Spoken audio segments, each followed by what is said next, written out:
If you are somebody right now who is dealing with a lot of grief, if you're feeling devastated or heartbroken around your SP, then this video is going to be a game changer. I'm going to share with you exactly how to transmute this emotion in a very loving and healthy way. Hello, beautiful soul. Welcome back to my channel. This is Priya, your manifestation coach. And in today's video, I'm going to share with you how to effectively deal with grief while manifesting your SP. But first, if you would like to get one-on-one coaching with me to help you dissolve whatever is standing in the way of you manifesting your SP, then you can click the link below. I also offer an online course, Manifest Your SP Mastery, that is easily accessible, that you can get instant access to right now by also clicking the link below in the description box. Okay, let's get back to this video. How to effectively deal with grief when manifesting your SP. So I think it's first important to understand that when you're dealing with an emotion such as grief, or you're really feeling heartbroken, let's understand that these are intense emotions and this shit is real. You're having an experience inside of your body that feels really real, that sucks, that doesn't feel good. And it's intense. So let's just take a second to acknowledge that grief is a real thing, right? Feeling the loss or mourning the loss of your previous relationship is a real thing. And the reason why I say this is because sometimes people will come at it from the perspective of just affirm through the grief anyway, affirm through your negative emotion. And, you know, for me, I think that grief is very different from feeling annoyed or irritated. Like, yes, I can resonate with still affirming through that and persisting, even, you know, when you're feeling annoyed. But when you're grieving, this is a very intense, deep emotion that you're feeling within you that you do not want to suppress. You do not want to stuff down, because if you do, it will get worse and it can lead to worse emotions such as feeling like suicidal if you don't deal with it like properly in a loving way. So let's acknowledge that grief is actually a deep, intense emotion.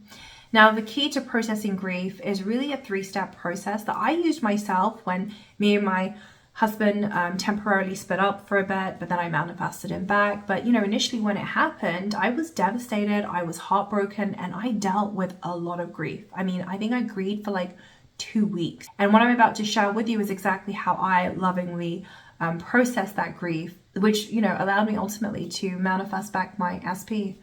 So step 1 when you're dealing with grief is first to acknowledge the grief, right? Acknowledge the grief and validate the fact that you're feeling the grief. What do I mean by this? I mean, do not judge yourself for grieving. Do not shame yourself for grieving. Do not make yourself wrong for grieving. It's okay that you are grieving. This emotion is valid. So it's time to just acknowledge the grief and actually just say, it's okay that I'm grieving. This is the first step, right? It's about making peace with the fact that you are grieving right now, instead of pretending that you're not grieving or shaming yourself or making yourself wrong, because that will only amplify it and make it worse. So let's just acknowledge the grief. When you acknowledge the grief and you say, it's okay that I'm grieving right now, you will automatically feel relief. Like, it's okay, because you're no longer invalidating the fact that you're grieving, right? You're letting it be okay. And when you do that, you will just instantly feel relief. So that is step number 1. Step number 2 is about holding space for yourself. And there is an art to this. When I say hold space for yourself, I'm talking about the frequency of compassion. What is the frequency of compassion? The frequency of compassion is non-judgment. This means feel the grief, go into the grief consciously, but through the lens of compassion. That's how you hold space for yourself. You can love yourself through the grief, or you can hate yourself through the grief. The choice is yours. The key here is to instead choose to love yourself through the grief. How do you do this? You just hold that space of compassion for yourself. Now, sometimes people say, well, what do you mean by this? Like, what does it mean to hold the space of compassion for myself whilst I'm feeling negative emotion and I'm bawling my eyes out? Think of it like a child. When a child is learning to walk, like maybe a baby is crawling and it's learning how to walk and it falls over. When that baby falls over, you're not judging it or condemning it or telling it, what the fuck, like, get up. No, instead you're going to be like, hey, it's okay, don't worry, try again, you've got this, right? That's that energy of compassion where you're being very loving, you're not judging it, you know it's going to be fine, you're just loving this child as it's learning to walk. In the same way, this is what you want to do for yourself, right? You want to love yourself through the grief, right? Let it be okay. It's okay that I'm grieving right now. and just hold that frequency of compassion. Like really allow yourself to just grieve and let it out. Bawl, cry, let it out. Even if your mind is spiraling at that moment, he doesn't love me, I can't believe he said this, or I can't believe he did this. Allow yourself to just feel all of it. Like have that moment to consciously grieve. This is exactly what I did initially when me and my husband split up. I just really allowed myself to grieve, to feel all of it, and the stories were spiraling, and I just allowed myself to go there, but I was doing it consciously. And when you do this, you will find something amazing happens. When you choose to instead love yourself for feeling that grief will alchemize and it will transmute. When I did this, I felt a shift where suddenly on the other side of the grief was profound layers of love that I have never experienced before in my life. Like that depth of love, that level of love I've never experienced, because it's almost like the opposite emotion of grief is what is on the other side of that. So you can go to the depth of grief and feel all the sorrow, but then the equal and opposite emotion is also available. And when you choose to consciously go into the grief through the lens of compassion and hold space for yourself, there will be a shift. Suddenly you'll begin to feel ripples of love that you've never felt before. Like for myself, the way that I describe the experience is, initially I was like bawling, feeling so much sorrow, but like holding space for myself as I was feeling that. And then suddenly I'm feeling like unconditional love. I'm feeling connected to humanity, and I'm bawling my eyes out. But now it's like tears of joy versus tears of sorrow. And it's happening like in one sitting. Like you might feel like you're going crazy or something, but you're not. It's a beautiful experience. It can be a beautiful experience when you allow yourself to lean into the grief instead of shaming it, judging it, condemning it, or stuffing it down. Which, brings me on to my next point, that love ultimately does not reject. Love is all inclusive. Love always leans in and listens. So that part of you that is grieving, it wants to be seen and it wants to be heard. And once you shine light on it and you let it be seen and heard by consciously loving yourself through that grief, it will dissipate, it will transmute, it will go away. And then you can experience the other side of it, right? Which feels incredible. So that is step number 2. It's really about holding compassion for yourself, holding space for yourself while you are grieving. Just really showing up for yourself and being there for yourself. And this is the most important step, really. It's about showing up for yourself, being there for yourself like you would for a child that's learning to walk. You want to be able to do that for yourself.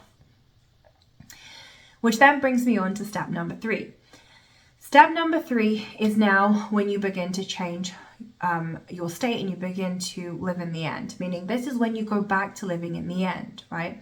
So let's say, you have your affirmation down, you know what your new story is and what your new assumptions are with regards to manifesting your SP. Maybe, for example, for you, it's I'm always prioritized, I'm always chosen, I'm always loved, I'm the love of his life. Like whatever that is for you, you go back to that story.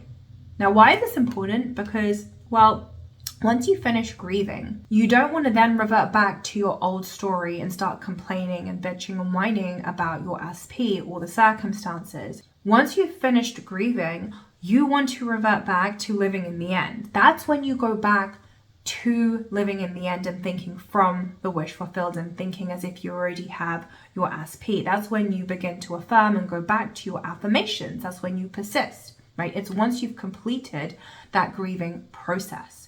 You don't go to affirmations whilst you're grieving, because that will only make it worse. Because like I said, it's such an intense emotion.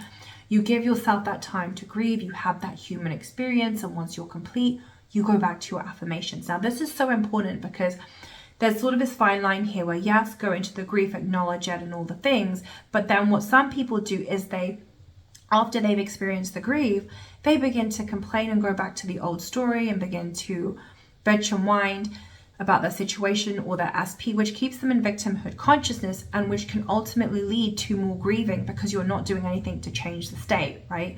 You're just staying in this perpetual cycle of the grieving. And so you want to be aware of that because that's what you don't want to do. Like for myself, it took me 2 weeks to grieve, right? So what I mean by this is I'd be going through my day, suddenly I'd have this outburst of grief. I would allow it to be there, go into it, hold space for myself, then feel so much love. And then once that was done, I would go back to living in the end, and I would start persisting in my affirmations. And then I'd be getting on with my day, and then there would be this next outburst of grief.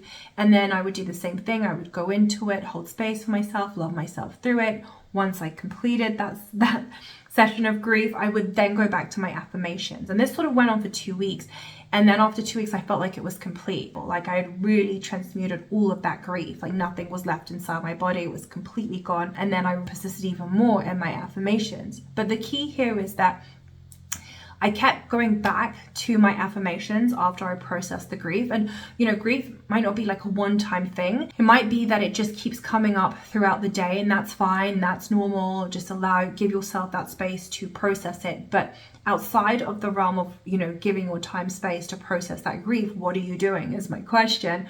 Are you going back to the old story and the old assumptions? Are you complaining? Are you bitching? Or are you instead persisting in the new assumption? Because that's what you want to be doing outside of the grief, right? That's the time to persist and assume once you've transmuted the grief.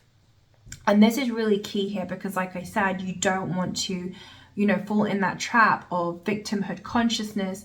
And by the way, when I say victimhood consciousness, I'm not judging it, because even feeling like a victim is a valid emotion. Like all emotions are valid, but it's really about being conscious and aware of what's happening so that you can then shift out of it, right? So, if you are feeling like a victim, that's okay. Like, oh my God, I can't believe you said this. Oh my God, I can't believe you did that. Like that is okay. But then it's about noticing it and saying, okay, now what am I going to do to shift this? Okay, I'm going to go back to my affirmations. I'm going to go back to living in the end, because I'm going to persist in my new assumption of I'm chosen, I'm prioritized, I'm the love of his life, or whatever it is for you. So to recap, the key to processing grief is to, number one, acknowledge the grief, validate the grief, let it be okay. It's okay to be grieving. Hello, you're the person that you love, you just broke up with them, or maybe you're missing them and, you're feeling that loss of the old relationship. So it's normal to feel grief. It's okay that you're grieving. We're human. We're here to have the human experience. So acknowledge the grief, validate the grief. Then step 2 is to hold space for yourself as you grieve. Like really show up for yourself, love yourself through the grief. Do not judge yourself or condemn yourself. Really lean in and just love yourself through the grief until you feel a shift, and you will feel the shift. If you're loving yourself through the grief, you will feel that shift. There will be a turning point. And then enjoy that emotion of love that you're feeling. And then, once that is complete, you go back to your new affirmations and to living in the end. And that's really step 3, right? Because that ultimately is you choosing the new state and selecting the new state over and over and over again, whilst holding compassion for yourself as you're moving through the grief. Okay? Because even that version of you that is grieving, is worthy of love. All versions of you and all aspects of you is worthy of love, because again, love does not reject. Love is all inclusive. And this is going deeper into stuff, but it really is about having that mindset that every version of you is worthy of love. Even that version of you that is grieving is worthy of love. So it's not about making it wrong and saying, oh, I'm grieving, this means I'm not going to get my SP. No. Even this version of you right now is worthy of love. And the more you hold compassion for yourself, the more you're embodying that frequency of, hey, I'm loving even this version of myself, right? And that has to then be reflected back to you in your reality. So it's a beautiful process, grieving, because it allows you to love more of yourself, experience deeper layers of it, because the deeper you go into the grief, there's also the opposite of that, which is deeper layers of love, and so you get to have this beautiful experience, and when you can do it consciously. So if you are grieving right now, it's okay that you're grieving. Use this 3-step process to transmute the grief. It's all part of the process. It doesn't mean that you're not going to manifest your SP back. I still manifested my husband back in 55 days, although 2 weeks of that was me grieving, and that's just because I was really mastering that art of compassion and loving all aspects of myself, which contributes to manifesting back your SP. That's really it for this video. Thank you so much for being here. I love you. I appreciate you. Have a beautiful day. Mwah.